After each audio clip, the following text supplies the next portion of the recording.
பஹல்காம் தாக்குதலுக்கு பிறகு இந்தியா நடத்திய ஆபரேஷன் சிந்துட்டில் உண்மையில் என்ன நடந்தது?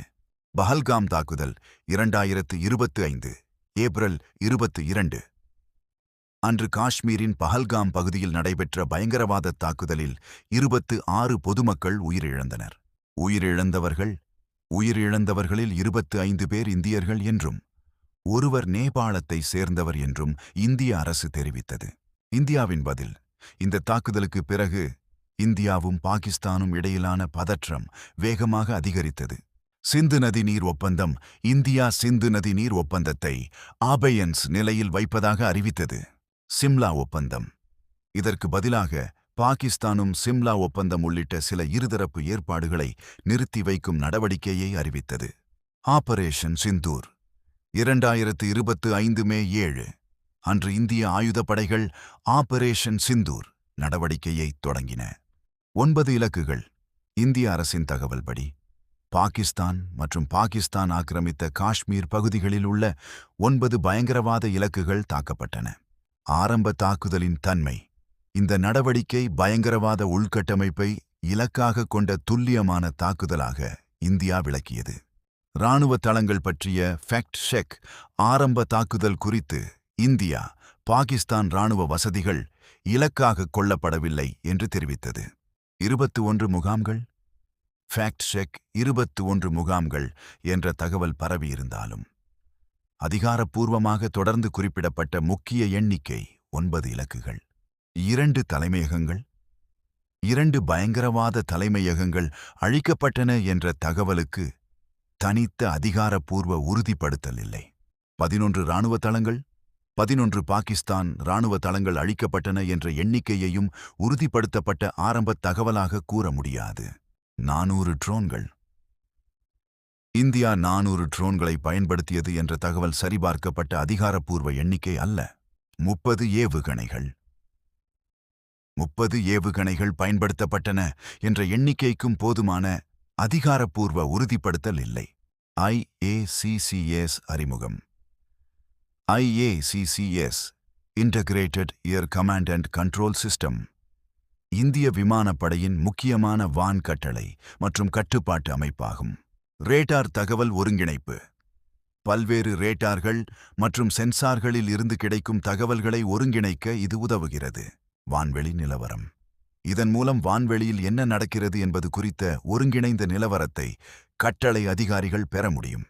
IACCS முக்கியத்துவம்: அச்சுறுத்தல்களை விரைவாக கண்டறிந்து மதிப்பிடுவதற்கும் சரியான பாதுகாப்பு நடவடிக்கையை தேர்வு செய்வதற்கும் இந்த நெட்வொர்க் முக்கியமானது.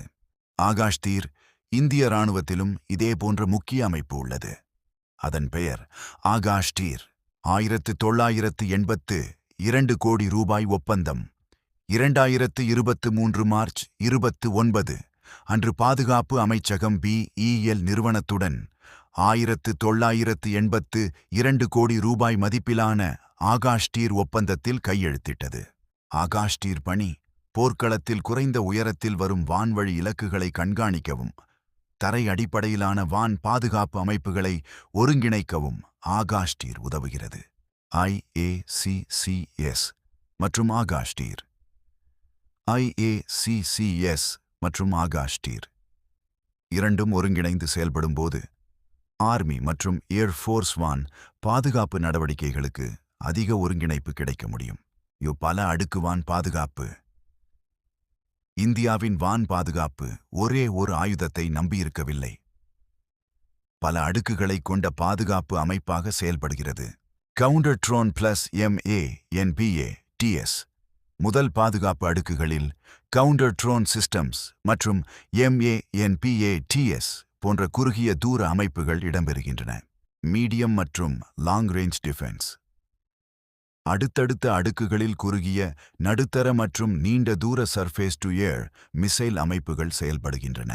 ஹெம்மர் AASM ஹெம்மர் என்பது சஃபான் உருவாக்கிய ஏர் டு சர்ஃபேஸ் பிரெசிஷன் வெப்பன். இதன் ஸ்டாண்ட் ஆஃப் ரேஞ்ச் 70 கிலோமீட்டருக்கு மேல் என சஃபான் தெரிவிக்கிறது.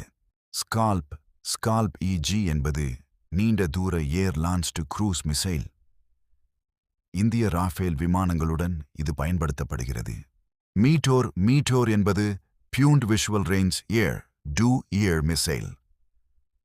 ராம்ஜெட் ப்ராபல்ஷன் இதன் முக்கிய தொழில்நுட்ப அம்சங்களில் ஒன்றாகும். BrahMos plus drones. பிரம்மோஸ் ஒரு அதிவேக க்ரூஸ் மிசைல்.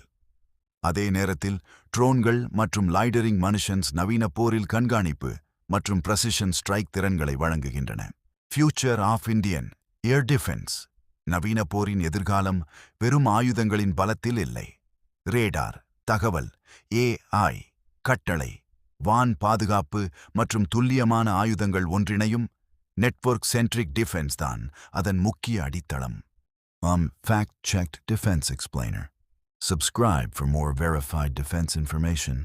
இந்த வீடியோ உங்களுக்கு பயனுள்ளதாக இருந்தால் லைக் செய்யுங்கள். இந்தியாவின் பாதுகாப்பு தொழில்நுட்பம், இராணுவ அமைப்புகள் மற்றும் உலக அரசியல் குறித்த ஃபேக்ட் செக் செய்த தகவல்களுக்கு நமது சேனலை சப்ஸ்கிரைப் செய்யுங்கள். இந்த வீடியோவில் உங்களுக்கு மிகவும் முக்கியமாக தோன்றிய தகவல் எது? IACCS, ஆகாஷ் தீர் அல்லது பிரம்மோஸ்? கமெண்டில் சொல்லுங்கள்.